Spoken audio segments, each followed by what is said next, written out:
Hi everyone, my name is Samuel Maina. I will be doing a PowerPoint presentation for supervisions and debriefing unit for assessment 2A.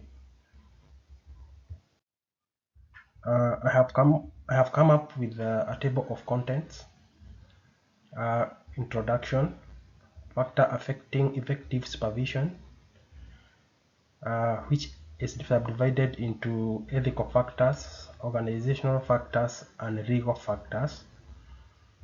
Then there is supervision contracts and bookkeeping, communication strategies, evaluations and feedback, control procedures and resources, supervisee perspective using Kudushin model, and then conclusion.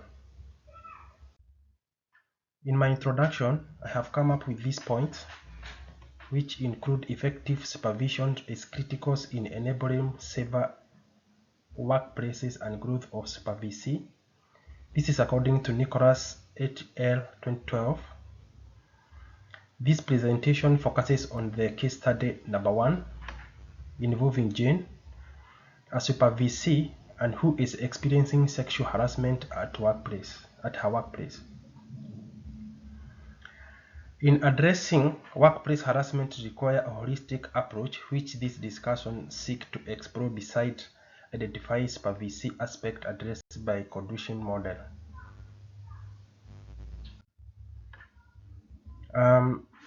The other points that I have come up with is the factor hindering effective supervision. These include ethical factors. Confidentiality, it is critical in building and maintaining trust in supervisory practice in workplace. This according to Maiden 2019. Jane supervisor is legally and ethically obligated to keep her information private and safe. Then there is dual roles.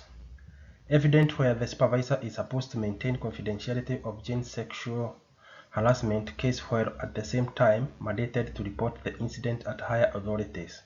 This according to Cato 2015. Alludes this may involve disclosure of sensitive information, hence going against the commitment to the confidentiality. Then there is a duty of care. The supervisor is responsible for Jane professional development, safety at workplace, and emotional support.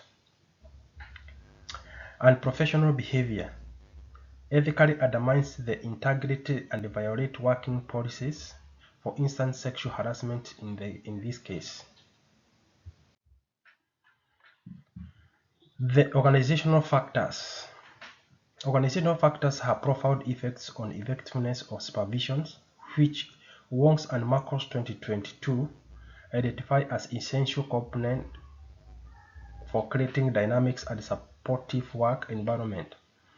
In reference to case study, they include organizational culture, organizational policies and procedure, employee support program. Then there is organizational culture according to Nicholas et al. 2012 influences employees' behaviors and may hinder supervision. Employee support service comprises of employee assistance program, legal advice, and counseling support service. The legal factors which I have identified include mandatory reporting obligations by the supervisor, existing privacy law and regulations such as Citizen Privacy Act 1988. Then there is labor law and employee rights at workplaces. The supervision contracts and record keeping. Supervision contract fosters a collaborative relationships and articulates supervision's purposes and goals. Basing on the case study, the supervision contract for Janes will comprise of supervision goals, frequency of supervision session, role and responsibility for both Janes and her supervisor, feedback and evaluation tool. Then there is record keeping. According to Maiden 2019, maintaining proper record keeping is critical for accountability reasons as well as a foster continuity of supervision's practice. For effective supervision, properly documented record keeping should include session note, action plans and means of tracking, confidentiality consent, complaints report, supervision and correspondences between Jane and her supervisor. The communication strategies that I have come up with is leveraging on appropriate communication strategies and techniques to handle Jane case in pivotal and establishing trust and managing highly sensitive concerns such as sexual harassment. The other point is communication strategies applicable to the case study include active listening for validations of Jane experiences, empathy for clarities and understanding. Then there is confidentiality, safeties, and privacy for Jane's information.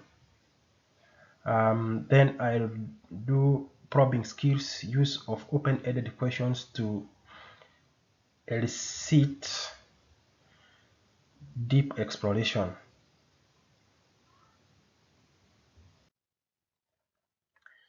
Evaluations and feedback.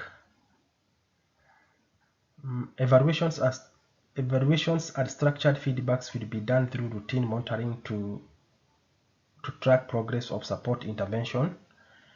Feedback mechanisms will help identify and enhance Jane capabilities and seek to strengthen non-performing areas. Reflective practices will elicit self-explorations and facilitate Jane personal and professional growth. This is according to Keter 2015. Then there is control procedures that I have come up with, which include need to establish robust control measures and operational procedure within the organizational to address and offer immediate support to Janes and also guide executions of the case to fulfill resolution. Immediate response procedures to support formal reportings and documentation of Jane case with relevant authority. Immediate reassignment of task, adjustment of work schedule, and where necessary, effect suspensions of the perpetrators aimed at creating safer environment for Jane pending ultimate resolution. Procedure to guide communication and regular monitoring of progress to enable Janes gain trust in the process. Then there is comprehensive resources.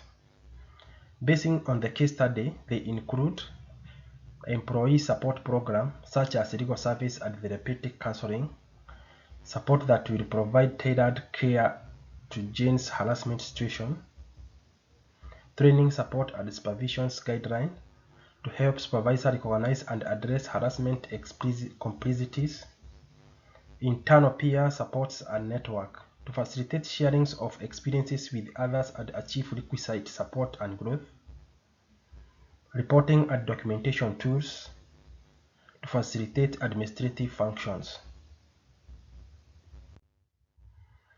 Then there is supervisory perspective. The Kudushin model. Kudushin model provides a holistic approach which addresses education, support, administration, and mediations as follows. Education.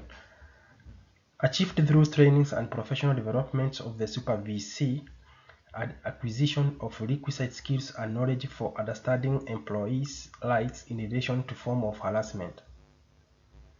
Education also creates awareness of organizational resources needed to holistically address cases such as legal services and counseling to support. This is according to Tasmin 2017.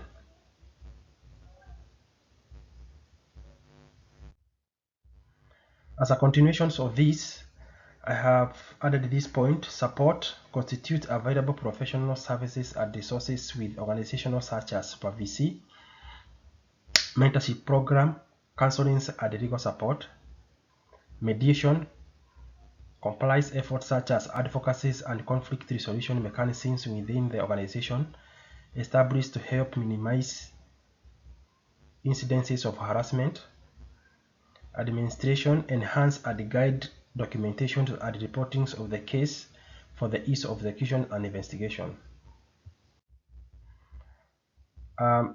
In my conclusions, I have written as follows. Effective supervision requires a holistic approach consisting of interplay of several aspects, encompassing communication strategy, control procedure, comprehensive resources, supervision contract, and considerations of ethical and organizational factors, crucial for enabling safer work environment. These are the references I have written here, and that's the end of my presentation. Thank you very much.